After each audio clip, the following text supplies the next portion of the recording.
This video is sponsored by MyBookie. You know what my favorite part about this time of year is, guys? Sweater weather, leaves on the ground, and threes from downtown. That's right. For some, it's fall season, but for the rest of us, it's ball season. Put those pumpkin spice lattes aside and grab a beer, because pro and college ball are tipping off, and there's no better way to feel a part of the action than to have a stake in the game with MyBookie. If you're the kind of guy who likes to bet a little to win a lot, try a parlay. For instance, if you like a couple of the big favorites this week, parlays are perfect because they let you bet multiple games together for a much bigger payout. Either way, if you're going to bet this season, do the smart thing and go to mybookie.ag because no one gives you more ways to win. The NBA is back in action, and it's time to turn your attention from carving pumpkins to the crazy year of basketball we have ahead of us. The offseason was especially eventful this year, and the league was thrown for a loop. Use your basketball knowledge to prove you have what it takes at mybookie.ag, where they make it easy to play and even easier to get paid. And if you join now, MyBookie will double your first deposit. Use promo code TheFlightMike to activate the offer. That's promo code TheFlightMike to double your cash. Visit mybookie.ag today. You play, you win, you get paid. Well, I feel great personally at this stage in the rehab. You know, I started jogging, running, putting up a lot of jumpers, which are going in at a high rate still, so that's a good sign. And the hardest part is just staying patient. You know, I see these guys out here competing, and as a competitor, I want to be out there so badly. But the hardest part is you can't skip any steps. So I don't want to rush back to try and go to a 6 straight finals if I'm not 100%, because our window to win another championship, I think, is open for the next 5-6 years. Go ahead, Chuck. Number one, I hope you get back soon, but you're just wrong. What is he wrong about? Well, I think they won the shot. Why? Well, because I don't think they can score enough. Ladies and gentlemen, I don't think I've ever seen a more difficult 4-5 month stretch for a team than the Golden State Warriors, and it just seems to be getting worse and worse. It's almost as if all this animosity that was pent up within us got released as soon as we saw an opportunity to pick on the Golden State Warriors. And there's multiple factors, there's multiple people doing it, and that's what we're going to cover in today's video. So what's going on, guys? Your boy TheFlightMike back again with another NBA video. So guys, if you are new to my channel, enjoy the content and let me know if you end up subscribing or not. But if you're someone that watches my content on a consistent basis, you haven't subscribed yet, please hit that subscribe button, because whenever we hit 500,000 subscribers, I will go full-time on YouTube. On top of that, we're going to be doing a giveaway on my Instagram page since we hit 10,000 followers for a pair of off-white Air Jordan 1s. Now, if you guys watched the Golden State Warriors this past offseason, it's been a very difficult offseason. Losing Kevin Durant and getting D'Angelo Russell in return is a great deal. It's fantastic. In fact, you're losing a superstar player in Kevin Durant, who also tore his Achilles, and you're getting back an all-star with tremendous upside in D'Angelo Russell.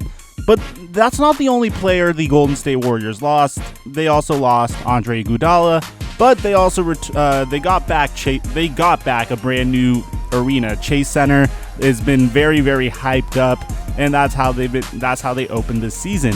Now, the thing that's really fishy to me is, after 5 years of dominance, every NBA team really seems to be upset that the Warriors were able to dominate the way they did. And to be honest, I really cannot blame them. Could you blame them?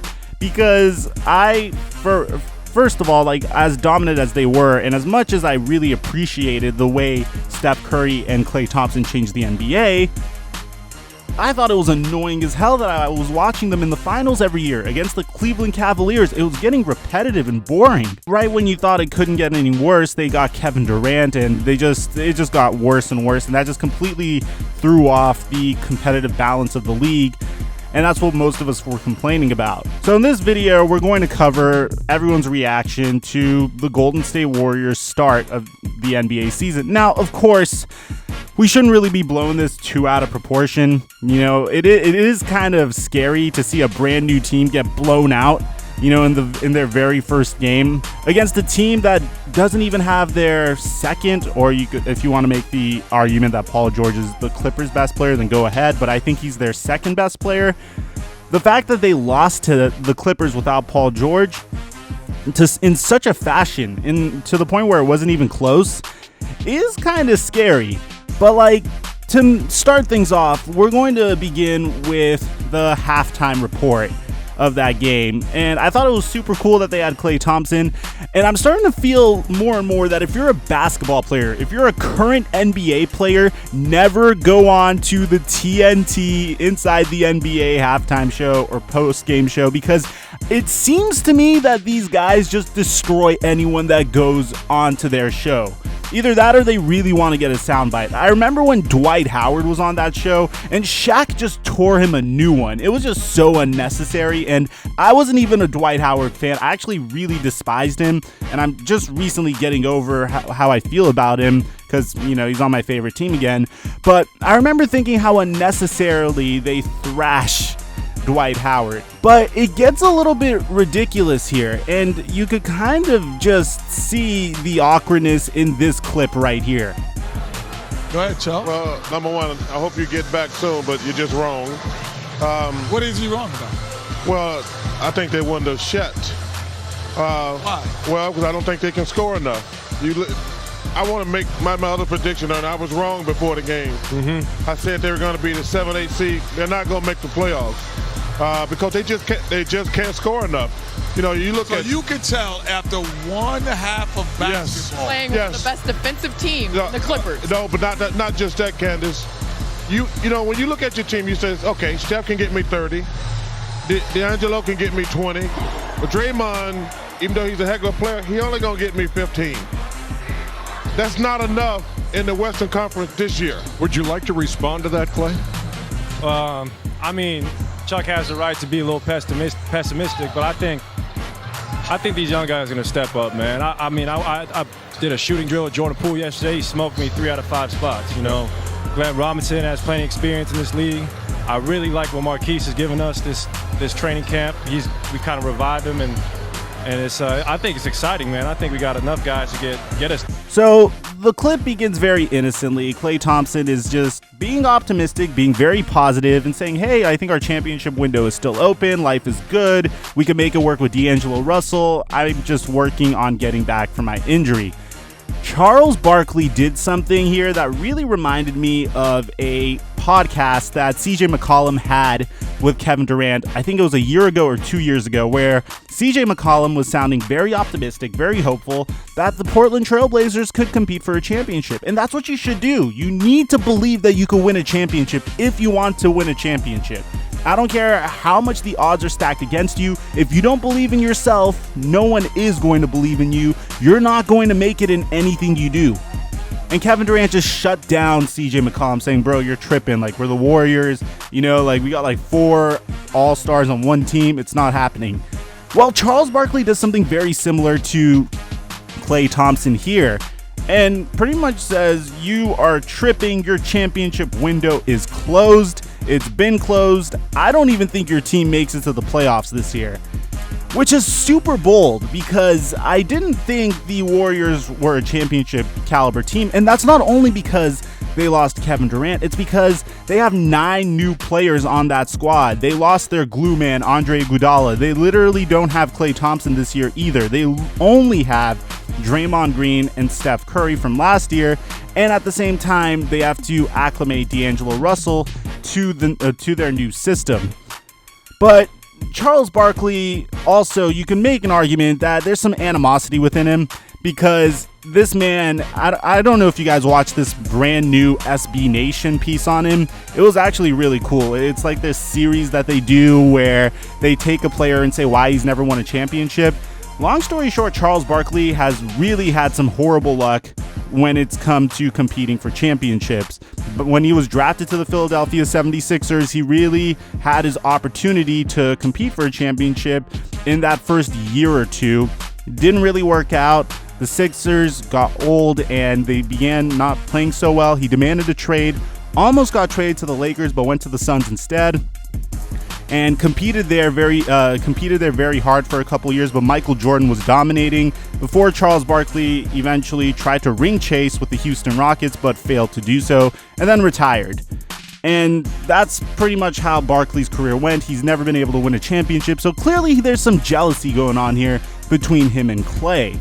But that's not it, man. That's not the only guy that went and roasted the Golden State Warriors. In fact, Patrick Beverley, of course, Patrick Beverley, went ahead and said this about the Warriors. Y'all are a little different without KD, I see. Y'all cheated long enough. It's okay. Y'all had a good run. Back to reality. And Mo Harkless went ahead and even said something which is even crazier to me. And it has to do with Chase Center, if anything. Harkless says, this is not Oracle. At Oracle, it's allowed from the jump. Those fans brought it, and it's not the same here. Maybe it's because how we played, but it's just not the same feel. That would be very troublesome if you're a Warriors fan. I don't really think that's the case. In my opinion, I think there's no way. There's definitely an idea behind sound engineering, and whenever the architecture of a brand new arena is brought into question. So I doubt that the Warriors forgot about that. I think it's because the Clippers blew out the Warriors. Draymond Green, a member of the Golden State Warriors, had this to say about their blowout loss to the Clippers. I'm not a moral victory kind of guy. We sucked. And then their head coach, Steve Kerr, said and I love Steve Kerr as a guy that gets interviewed. He is incredible to interview. He's very clear and sincere in what's going on, and he says this is not a one-off. This is the reality. There's going to be nights like this year. You've got to play through it. You've got to keep fighting and keep getting better. That's the plan. It doesn't feel very good. Losing stinks. It's no fun. This is more the reality of the NBA. The last 5 years, we've been living in a world that isn't supposed to exist. 5 years of, if I remember, the best record anybody's ever had over 5 years. So this is reality. 9 guys 23 or younger, and we're starting over in many respects. That's a very good way to put it. If you think about it, the oldest player I think on the Warriors is Steph Curry. He's 30, and everyone else is very young. But the good news is there's a culture there. There's a culture to the Golden State Warriors, and the talent there is phenomenal. Willie Cauley-Stein was a former lottery pick. Marquise Chris is extremely athletic.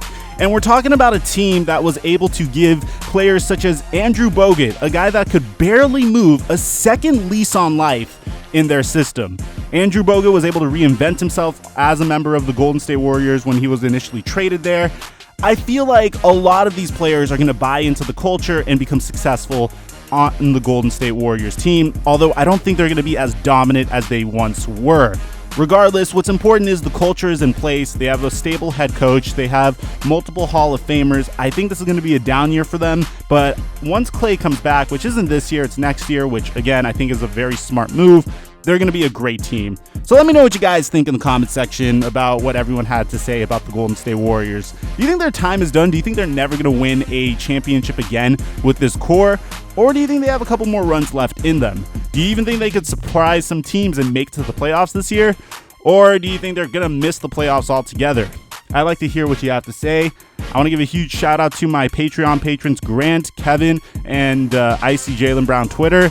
If you want to support me financially, there's a link in the description down below to do so on Patreon. But I would much rather you guys hit that notification bell so I could get my content out to you guys way easier. I'm your boy, TheFlightMike, and I'll catch you guys later. If you made it to this part of the video, say you took flight in the comment section so I can show you some love.